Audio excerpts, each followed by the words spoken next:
Well, hello and welcome to another End Times Watchman meeting. And this evening, we're going to have a third in our series about King Charles and whether or not he is fulfilling prophecies associated with the Prince of Tyre.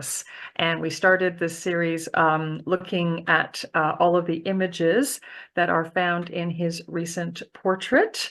The first portrait issued since his coronation, which I'm sure anybody watching this is already well aware of. But it was pretty obvious that a message was being sent by the powers that be. And so we're just trying to find out what that message might be. We had our resident artist, Maureen Cahill, looking at the images. And so you might have seen one or two of the images on the internet, but she really did a great presentation where she brought all of the images together in one presentation. And then we had a bit of an after chat, so that was a bit of fun as well. And last week, I did a presentation about Tyrus and some of the prophecies about Tyrus and what Tyrus represents biblically, prophetically, the significance of it, and what the Prince of Tyre might therefore represent. Really, when we're talking about the Principality of Tyre, we are actually speaking about Great Britain, the British Empire, and then King Charles as both the governmental head, but also the head of the church in terms of the Church of England. So he holds both of those roles, rightly or wrongly. And so he is a very, very, very, very, very significant person and will be a very significant person in these end times. And so I would encourage you to watch those videos so that you know exactly what we're talking about. Okay, so I first just want to talk a little bit about what a principality is. Because if you're speaking about the Prince of Tyre, then you're speaking about a ruler of a principality. And in the letter to the Ephesians, Paul wrote in Ephesians 6, verse 12, "For we wrestle not against flesh and blood, but against principalities, against powers, against the rulers of the darkness of this world, against spiritual wickedness in high places."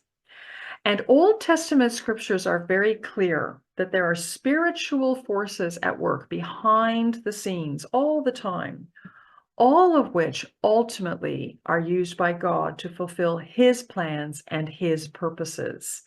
And these spiritual forces often bear the title prince or king. And they instigate events that take place in the physical realm.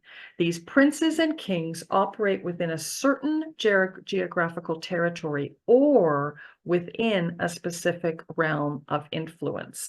And I think this is something which is really, really important that is often overlooked when people are trying to interpret Bible prophecy. We're so fascinated looking for, like, oh, the Antichrist over here, and oh, this person here, and this guy and this leader here, there, and everywhere.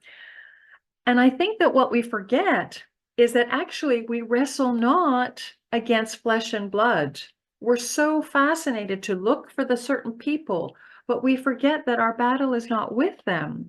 No, they are just players that are being influenced by powers and principalities, by the rulers of the darkness of this world. We're wrestling against spiritual wickedness in high places. And so as we read these prophecies, the more I meditate on these prophecies, the more I read these prophecies, the more I'm coming to understand that a lot of these prophecies are not actually aimed at flesh and blood.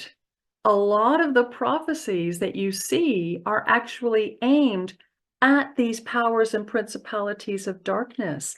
They are written to Satan, they're written to Lucifer, and they're written to all of these kings and princes who are ruling, the rulers of the darkness of this world, and they're ruling in high places.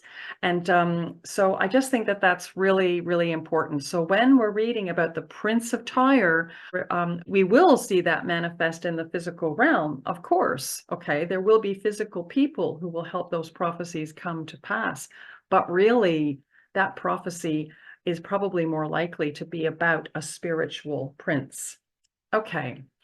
So I just wanted to read Revelation 17, verse 7, where we see a little bit of this in the New Testament. And the angel said unto me, Wherefore didst thou marvel? I will tell thee the mystery of the woman and of the beast that carries her, which hath the 7 heads and 10 horns. The beast that thou sawest was and is not and shall ascend out of the bottomless pit. You know, I have heard a lot of people try to make these beasts into people. The Bible is pretty clear. This is a spiritual being that's coming out of the bottomless pit. Okay. We're not talking about no flesh and blood here. Okay. The beast that thou sawest was and is not, and shall ascend out of the bottomless pit and go into perdition. And they that dwell on the earth shall wonder, whose names were not written in the book of life from the foundation of the world, when they behold the beast that was and is not and yet is. And this is another thing, is that there is coming a time, you know, Revelation 12, it says that the dragon is cast down to the earth and that he takes a third of the stars with him, a third of the angels with him. Okay. And the more I read these verses, we might see it as I read a little bit more as we go on, the more I'm coming to see this is literal. This is literal. These powers and principalities of darkness are literally going to be cast on the earth. And those that dwell on the earth shall wonder when they behold the beast that was and is not and yet is. They will literally see these spiritual beings. I'm hoping to read a couple of other verses where we will see that. And this is very literal. So if you don't believe in alien invasions, maybe it's time for you to start believing. Because they're all coming from outer space. It's all going to happen. The Bible tells us so. Anyway, so verse 9 of Revelation 17, and here is the mind that hath wisdom. Time to get some wisdom. The 7 heads are 7 mountains. Okay, so these they can be a geographical area, but here we see that these are mountains, areas of influence. Okay, the 7 mountains of culture. Okay, and so it can be geographical, but they can also rule and reign over a sphere of influence within the culture. The 7 heads are 7 mountains on which the woman sitteth, and there are 7 kings. 7 kings. 5 are fallen, 1 is, and the other is not yet come. And when he cometh, he must continue a short space. So, of course, those could be, probably are, you know, flesh and blood kings, but they are probably being influenced by these powers and principalities of darkness. And the beast that was and is not, even he is the 8th and is of the 7th and goeth into perdition. And if you get the proper revelation of what that verse means, then please email me.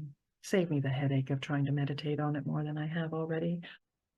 And then there's just one other New Testament verse that I would like to read, speaking about princes, and that is in 1 Corinthians 2, verses 6 to 12. And Paul writes, Howbeit we speak wisdom among them that are perfect, yet not the wisdom of this world, nor of the princes of this world that come to naught. But we speak the wisdom of God in a mystery, even the hidden wisdom, which God ordained before the world unto our glory. And now verse 8, which none of the princes of this world knew, for had they known it, they would not have crucified the Lord of glory.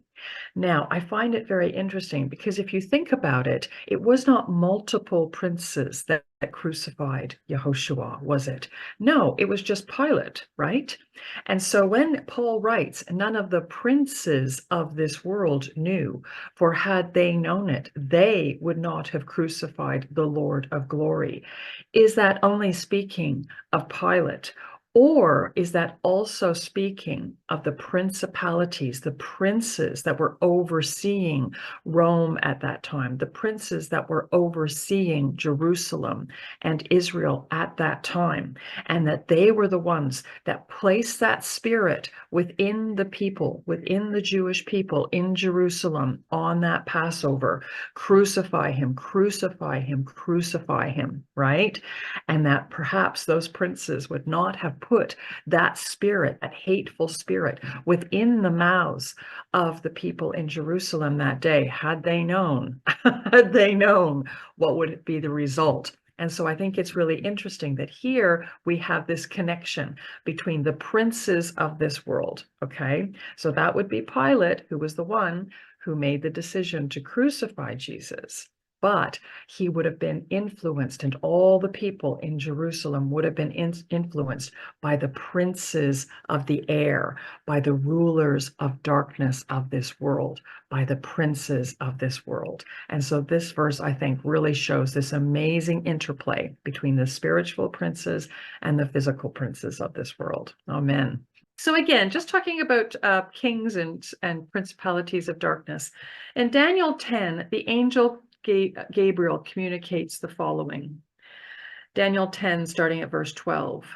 Then he said unto me, this is Gabriel speaking, fear not, Daniel, for from the first day that thou didst set thine heart to understand and to chasten thyself before thy God, thy words were heard, and I am come for thy words. But the prince of the kingdom of Persia withstood me 21 days.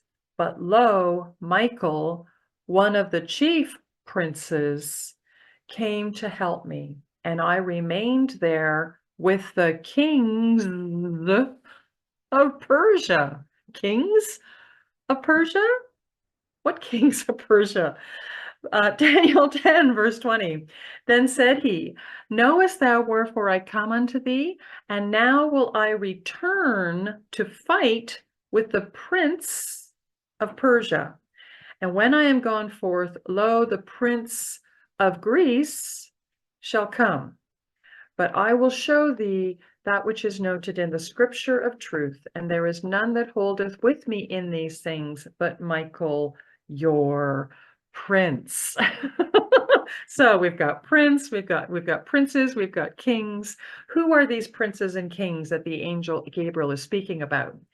At the time that Daniel receives this vision, it has been 3 years since Cyrus, the human king of Persia, invaded Babylon, and Darius the Mede has been appointed as king over the land of Babylon.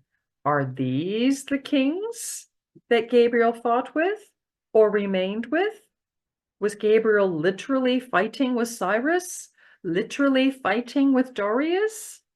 And what does Gabriel mean when he says that the Prince of Greece will come? Is he speaking of Alexander the Great? Because if so, that won't happen for another 150 years. Like Alexander the Great's not alive. And why, if Michael is an archangel, is he also referred to as the Prince of Daniel's people in chapter 10 and in chapter 12 of the book of Daniel? So it's very obvious that when Gabriel is speaking about princes and kings of Persia, not one king of Persia, kings of Persia, he is speaking about powers. He's speaking about rulers in the spiritual realm. And so there's a lot going on in that spirit realm. And I think you'll find that as you read a lot of the prophecies in the Old Testament, that they are written specifically to those powers and principalities. So Isaiah 14 clearly tells us that both the king of Babylon and the Assyrian are titles which refer to Lucifer himself. Pharaoh is a title which may also refer to Lucifer, or which may refer to another spiritual power that rules over Egypt. And if you've watched any of my videos, Egypt was a physical location, but now I believe Egypt is referring to pharmakeia and the use of drugs and poisons and that whole pharmaceutical industry, because the symbol for Egypt was the serpent. All of the pharaohs had a serpent on their crown. And so now we see that serpent on all of the symbols related to healthcare and pharmacies and the World Health Organization. So that, I think that's what Pharaoh represents, is the healthcare system, global healthcare system. And of course, in Ezekiel 28, we read God's message to both the Prince of Tyre and the King of Tyre, where it is obvious that the King of Tyre is another title for Lucifer.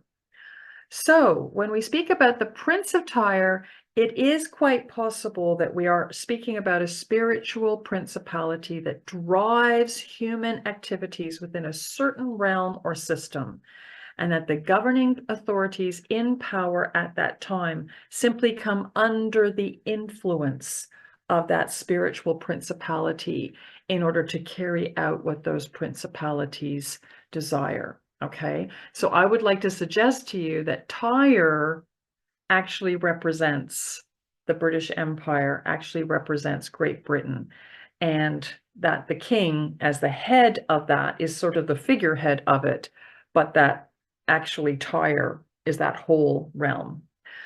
Okay, and we talked a lot about that last week.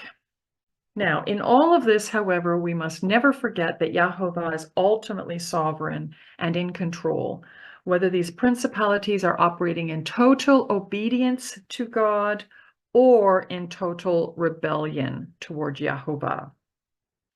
So we see an example of where spiritual powers and spirits are in obedience to God, and that's in 1 Kings 22, when the prophet Micaiah is sent to prophesy to the ungodly Ahab, king of Israel. And by the way, just as a coincidence, Ahab was the king of Israel who was married to Jezebel, the daughter of the king of Tyre and Sidon at the time. And in 1 Kings 22, what happens is Ahab has decided that he's going to go up to Ramoth Gilead and take the city of Ramoth Gilead from Syria. But basically Jehoshaphat says, well, isn't there like a prophet that we can consult? Shouldn't we ask God first? And so basically they send for Micaiah, and Micaiah has this to say, starting in verse 19. And Micaiah said, "Hear thou therefore the word of the Lord. I saw the Lord sitting on his throne, and all the host of heaven standing by him on his right hand and on his left. And the Lord said, Who shall persuade Ahab that he may go up and fall at Ramoth Gilead? And one said on this manner, and another said on that manner. And there came forth a spirit, and stood before the Lord, and said, I will persuade him. And the Lord said unto him, Wherewith? And the spirit said, I will go forth, and I will be a lying spirit in the mouth of all of his prophets. And the Lord said, Thou shalt persuade him and prevail also. Go forth and do so. So, isn't that interesting?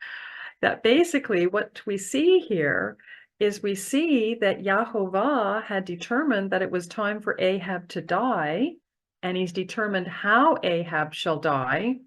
But how does he go about making that come to pass? He sends out a spirit who is on assignment from Yahovah. And what does that spirit do? But he puts a lying spirit into the mouth of Ahab's counselors. I'm sitting here thinking, how many times have I prayed against lying, hindering spirits? It starts to get a bit complicated when you kind of understand that some of these lying spirits might actually be doing the will of God. And so he puts a lying spirit into the mouth of Ahab's counselors, who are called prophets because they are claiming to speak on behalf of God.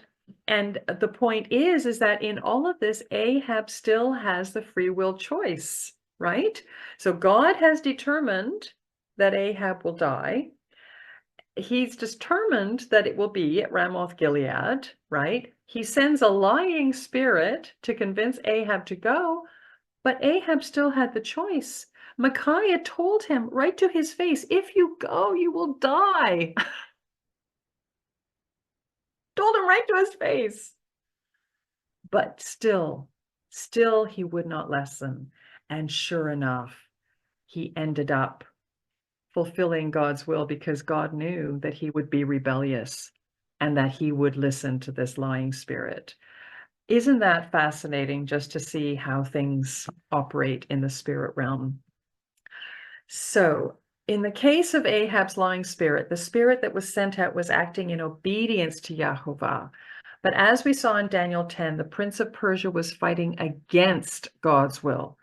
This disobedience to Yahovah is what we see manifesting in the rulers of the darkness of this world and the powers of spiritual wickedness in high places.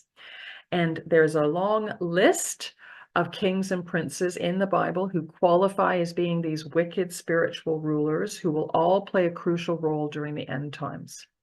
This list includes, but is not limited to, the king of Babylon, and we see that in Isaiah 14, the king of Tyre in Ezekiel 28, the Prince of Tyre in Ezekiel 28, Pharaoh in Ezekiel 31 and 32, the Assyrian in Isaiah 14, the kings of the Medes in Jeremiah 51. And it is the Assyrian and the kings of the Medes who destroy Babylon.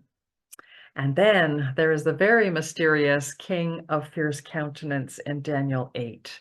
So we see in the King James Version of Isaiah 14 that Lucifer is the king of Babylon, the golden city, that great city that is spoken about in Revelation 17 and 18. And we also see that God's final verdict on Lucifer and on his golden city of Babylon the Great is that it will be utterly and entirely and eternally annihilated, and that the power of these wicked rulers and principalities of darkness will be utterly broken and eradicated forever. And that is in Isaiah 14, verses 4 to 5.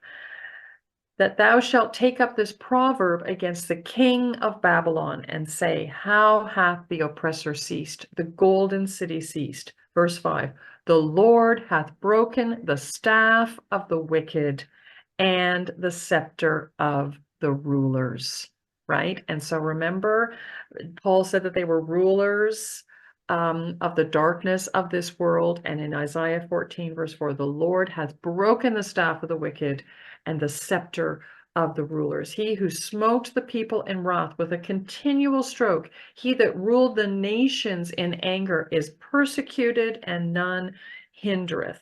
Hell from beneath is moved for thee to meet thee at thy coming. And then in verse 12, how art thou fallen from heaven, O Lucifer, son of the morning? How art thou cut down to the ground, which didst weaken the nations? Yet thou shalt be brought down to hell, to the sides of the pit.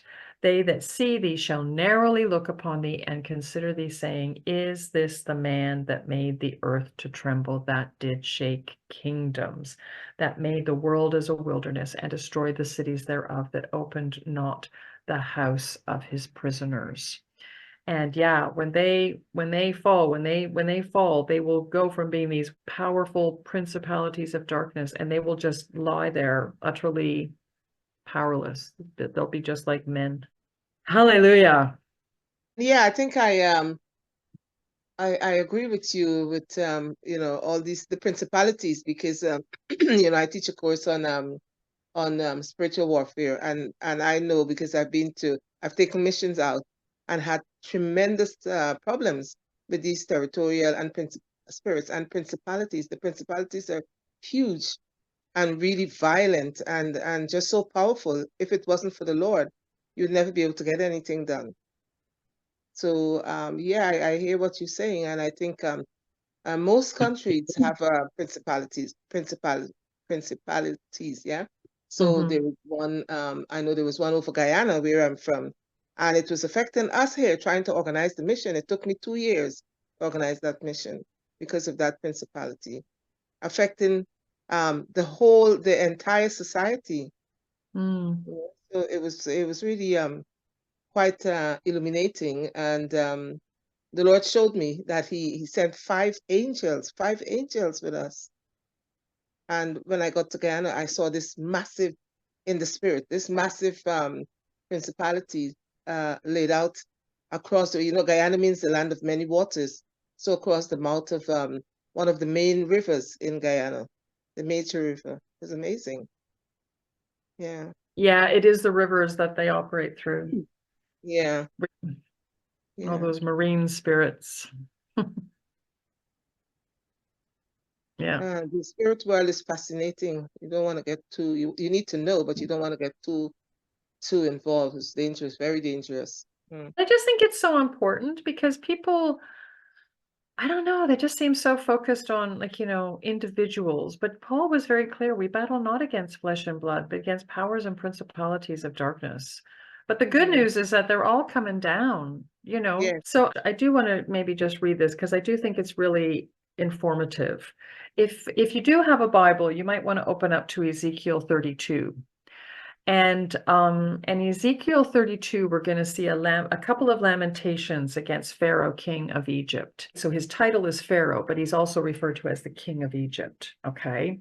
And as we read this, I think you'll start to see the real interplay between these spiritual powers and principalities of darkness, these rulers, these kings and princes, and the people that they oversee.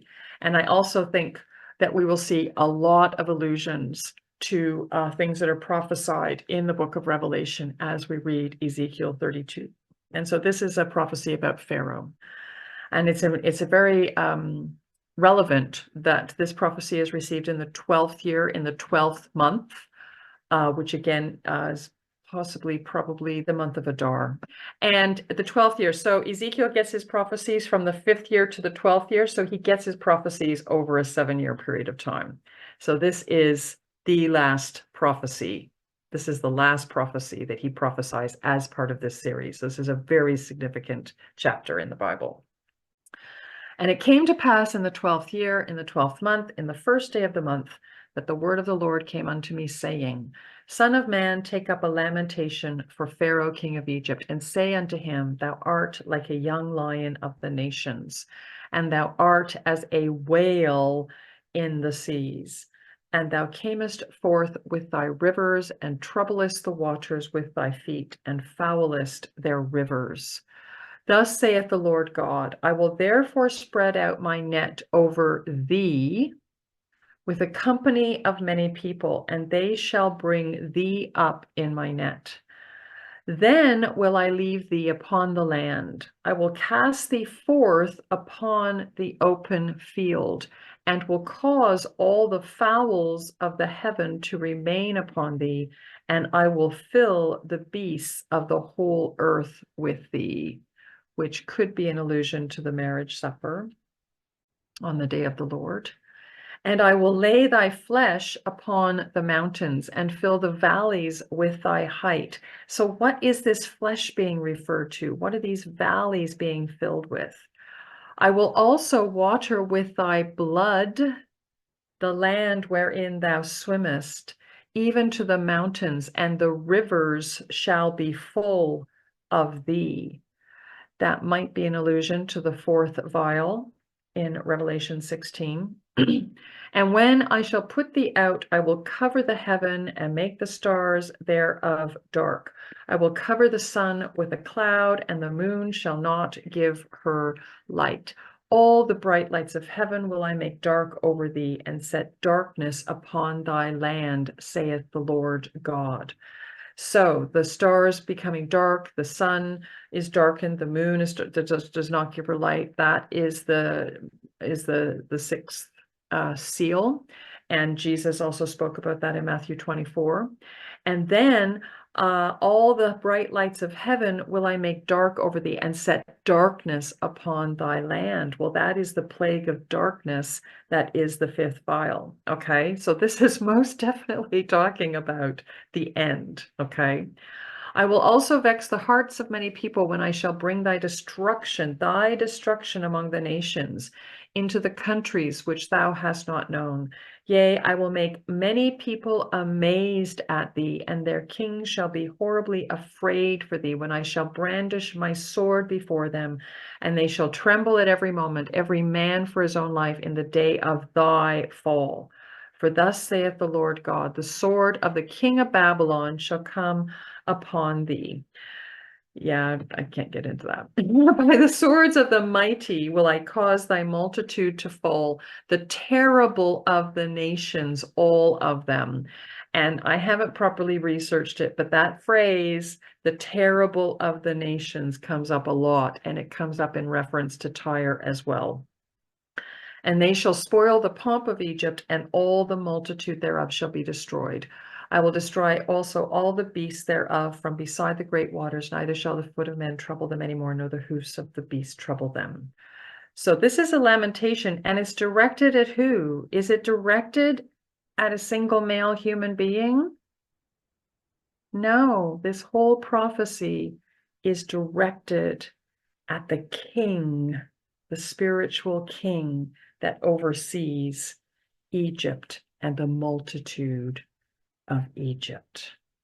And yeah, so I just think that's really interesting. So that was on the first day of the 12th month. Okay. Now we're going to see on the 15th day of the month. So that's a 15-day interim, which actually alludes to one prophetic hour. So if a day is divided into 24 hours, right? And so if you have the day-to-year principle, if you take a year and divide it into 24 parts, you end up with 24 half months, right? 15 days. So half of a month is 1/24 of a year, and 1/24 of a day is an hour. So a 15-day period, it can be considered to be equivalent to 1 hour, and Babylon falls in 1 hour. I mean, so this is really significant, this 15-day period. And if this is the month of Adar, then this is the 15th day of Adar, which is Shushan Purim. So this is all full of symbolism. Okay, so anyway, on the 15th day, then basically it says, it came to pass on the 15th day of the month that the word of the Lord came unto me, saying, Son of man, wail for the multitude of Egypt, and cast them down, even her and the daughters of the famous nations, unto the nether parts of the earth, with them that go down into the pit. Whom dost thou pass in beauty? Go down, and be thou laid with the uncircumcised. They shall fall in the midst of them that are slain by the sword. She is delivered to the sword. Draw her and all of her multitudes. Okay, so we see that Egypt represents multitudes of people. And then there's various nations that are listed in there, and they all end up in the pit amongst the uncircumcised. And then at the end of that, Pharaoh shall see them and shall be comforted over all his multitude, even Pharaoh and all his army slain by the sword. For I have caused my terror in the land of the living, and he shall be laid in the midst of the uncircumcised with them that are slain with the sword, even Pharaoh and all his multitude, saith the Lord. So I really hope that you're starting to get a sense of this interplay between Pharaoh, who is very obviously a spiritual being, who is overlooking a territory, a principality. He is a ruler of the darkness of this world. And the multitude, the slain, the people who knowingly or unknowingly are following him, are being influenced by him. And so you have this combination of the spiritual and the physical. And I think it really just exemplifies how these things work. And so when we are looking at the Prince of Tyre and all of the people who might be helping these spiritual beings to fulfill either God's purposes or their evil desires, whichever it is. I just think it's really important that we realize that not everybody is going to know that they are operating in agreement with Pharaoh. Not everybody is going to have the foggiest idea that Pharaoh exists, okay? So some people will unknowingly partner with these powers and principalities of darkness. But of course, there will be those who are doing it quite deliberately, quite knowingly. And so I just think we need to be aware of that. So when we're talking about the royal family, or when we're talking about just any of these people who are on the world scene, they might know that they are operating on behalf of a powerful ruler of darkness, or a principality, a spiritual being, but they might not know. They might be listening to familiar spirits who are giving them all of their information and all of their ideas, but they might not know that it's a familiar spirit that is giving them those ideas. They might think that those ideas are purely their own. And so I just think it's important that we bear that in mind, that some of these people are going to know and some of these people aren't. I think I was really blown away when you pointed out the Ezekiel and where it talked, when you were talking about that, that just blew my brain cells, because I had always read it as something that happened back then, but or it was to do with that time. But after listening to it today, I was like, wow, even when you were still talking, I read it several times and I was like, wow, this is exactly like a double print, because what happened in Egypt already happened like 3,000 or 4,000 years back, or 2,000 years back from that story in Ezekiel. And I thought, it's a print for print thing of Revelation, the sun being darkened and the moon not giving a light and the stars from heaven falling. I was like, wow, like my brain. So yeah, I was really fascinated by that bit that you read out. Well, this is the thing, is that, and this is why so many people just don't really get it, is that people think that all of those prophecies have already been fulfilled. Yeah. They think, oh, that's ancient history, which is why they think I don't need to read the Old Testament. All I need to read is the book of Revelation. All I need to read is the New Testament. And you've got 3 prophecies about Tyrus: Ezekiel 26, Ezekiel 27, Ezekiel 28. And what he does is he transitions, and this is it, is you have to be able to perceive, okay, that is a literal translation. So Ezekiel 26, literally fulfilled, okay, which was amazing in its own right, because he prophesied about events that would happen like within 150 years later, right? So that's amazing, kind of like Daniel's prophecies. So that's amazing. He prophesied something, it literally happened. Tyre was totally destroyed, right? Okay, that's Ezekiel 26. But then Ezekiel 27, he now starts to move us into Babylon the Great and the destruction of Babylon the Great, which basically goes with Revelation 18. And then in 28, you now have these prophecies about the prince. And so you see what I mean? One of them is literally fulfilled. One of them is transitory, transitioning, and then the other is very much end times. And they're not all straightforward. And some are just darn confusing. So I pray that you really enjoyed that this evening. I really pray that you got something out of that. That wasn't meant to be a definitive guide into powers and principalities of darkness. It was really just an introduction. But I do pray that it has given you a slightly different perspective than you might have had before you watch this video. And also that it will just help you, that when you're reading these prophecies, that you will bear in mind that yes, they might be speaking about a human individual who will fulfill these prophecies, but it could also be that they're speaking about that principality, that territory of authority, and it could be that that is who is being spoken to. And so therefore, the prophecies can be fulfilled by more than one person. Okay, so even though we're talking about a king or a prince, it might be one person, it might not be one person. It could just be the entire principality. So just interesting to think about. So I pray that that helps you. So I hope we'll see you in the next video, where we look more specifically at the royal family, at King Charles, at the Queen, and how they specifically are fulfilling biblical prophecies. And we'll look at some of the prophecies that seem to indicate that the Principality of Tyre has moved to Great Britain, and that the head of that principality is the King or Queen of England. So I hope that we will see you in that next video. God bless you, and bye-bye.